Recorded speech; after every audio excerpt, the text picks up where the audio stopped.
काय नाव आहे तुझं? काय नाव आहे तुझं? रुद्रांश. रुद्रांश. रुद्रांश. काय काय नाव आहे तुझं? काय नाव आहे? रुद्रांश. काय?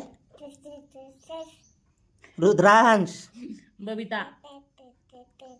नाटक्या नाटक्या बबिता. बबिता म्हण. बबिता. बबिता. बाळाचं काय नाव आहे? ऋतुबाळ. नाटकी नाटक करतं म्हण ना. रुद्रांश म्हण. रुद्रांश. काय हा जाऊ येत नाही तुला म्हणता. पप्पा म्हण. पप्पा. बाबा. मामा. रुद्रांश. रुद्रांश. श्रीषा येतं त्याला म्हणतात. श्रीषा.